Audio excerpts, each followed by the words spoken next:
আসসালামু আলাইকুম। আজকে আমাদের যেতে হবে ধানের জমিতে। আমরা কয়েকদিন আগে ধানের জমিতে চারা ফেলাইছিলাম ধান রোপণ করার জন্য। তো আজকে সেগুলো আমরা দেখতে যাব। সকাল সকাল এক ভাই বাড়িতে চলে আসেন ইনকিউবেটর নেওয়ার জন্য। তিনি আমার কাছ থেকে ৮০ থেকে ১০০ ডিমের একটি ইনকিউবেটর নিয়েছেন বাচ্চা ফোটানোর জন্য। তিনি বিশেষ করে এই মেশিন থেকে তিনি কিং কোয়েল পাখির বাচ্চা ফুটাবেন। সেজন্য এই ভাই এই মেশিনটি নিয়েছেন আমার কাছ থেকে। এটা হচ্ছে এসি ইনকিউবেটর। এই মেশিনের সাথে আমরা একটা কাগজের মাধ্যমে লিখে দিয়েছি এই মেশিনটা কিভাবে ব্যবহার করবেন। যাদের এরকম অটো এবং ম্যানুয়াল ইনকিউবেটর প্রয়োজন তারা আমার সাথে যোগাযোগ করতে পারেন।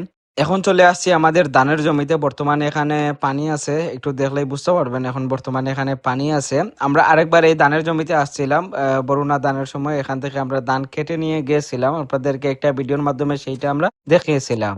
সর্বপ্রথম আমি আমার পা বেঁধে নিচ্ছি একটি পলিথিন দিয়ে। এই পলিথিনটা আমরা বাড়ি থেকে নিয়ে আসি নাই, পরে এখান থেকে খুঁজে একটা আমার এই পায়ে দিয়েছি। আমার এই পায়ে পলিথিন বাঁধার কারণ হচ্ছে আমার পায়ে দিয়ে কয়েকদিন আগে লোহা ঢুকছিল। কয়েকদিন বলতে পুরো এক সপ্তাহ আগে, আগের শুক্রবারে লোহা ঢুকছিল। সেজন্য যাতে এই পায়ের ভেতর দিয়ে কোনো মাটি না ঢুকে সেই জন্য আমরা একটি পলিথিন দিয়ে ভালোভাবে বেঁধে নিয়েছি, যাতে সেখানে দিয়ে মাটি ঢুকতে না পারে। বর্তমানে এখন পানির সিজন, এই পানির সাথে প্রচুর জোঁক আছে। আমরা পানিতে নামার সাথে সাথে জোঁকরা আমাদেরকে অ্যাটাক করছে খাওয়ার জন্য।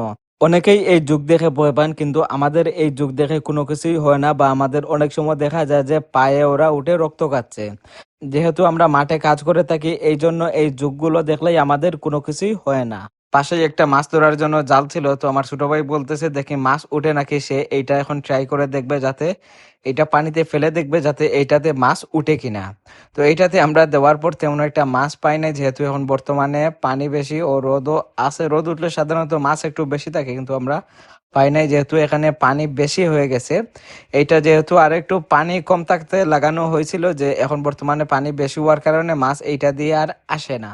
যখন এই জমিন থেকে পানিটা নেমে যাবে এবং পানিগুলো সব পানিগুলো খাল দিয়ে চলাচল করবে, তখন পানির স্রোতের কারণে এই জায়গা দিয়ে মাছ আসতে পারে। এই জালটা আমরা পানিতে ২ বার দিয়েছিলাম। প্রথমবারের মতন মাছ ৩ থেকে ৪টা উঠছিল, খুবই ছোট ছোট। পরের বার এখান থেকে আমরা ৪টা খাকি মাছ পাইছি। আমাদের বাড়ি থেকে আমাদের ধানের জমি হচ্ছে ৩ কিলোমিটার দূরে।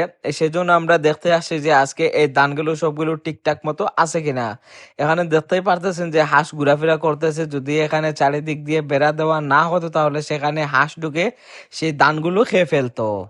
আমরা যে ধানের জমিতে বীজ দিয়েছিলাম সেইটা বড় হওয়ার পর আমাদের এইদিকে এইটাকে বলা হয় আলি। অন্যান্য জায়গায় অন্যান্য বলা হয়, তো আমাদের এইদিকে সিলেটি ভাষায় এই জিনিসটাকে বলা হয় আলি। সেই আলি রোপণ করার জন্য আমাদেরকেও জায়গা প্রস্তুত করতে হবে আস্তে আস্তে। এখান থেকে পানি নেমে যাওয়ার পর এখানে হাল চাষ করে সেই জায়গাটা আবারও প্রস্তুত করতে হবে ধান রোপণ করার জন্য। এই জালের পাশেই আবার ডরি লাগানো হয়েছিল।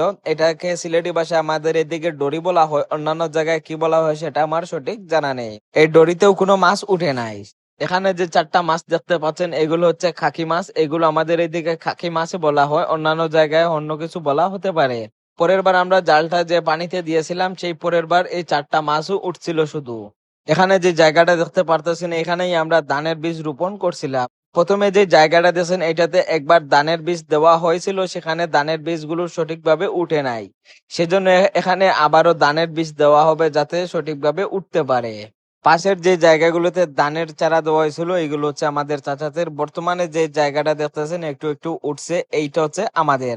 আমরা এখানে ধান ফলানোর ৪ দিন হয়ে গেছে, এই জন্য এটা একটু একটু চারা আসা শুরু করে দিয়েছে। তো মোটামুটি আলহামদুলিল্লাহ সবকিছুই ঠিকঠাক আছে। আমাদের এখন এই জমিনটা দেখা শেষ হয়ে গেছে, এখন আমরা বাড়ির উদ্দেশ্যে আবারও রওনা দিয়ে দেব।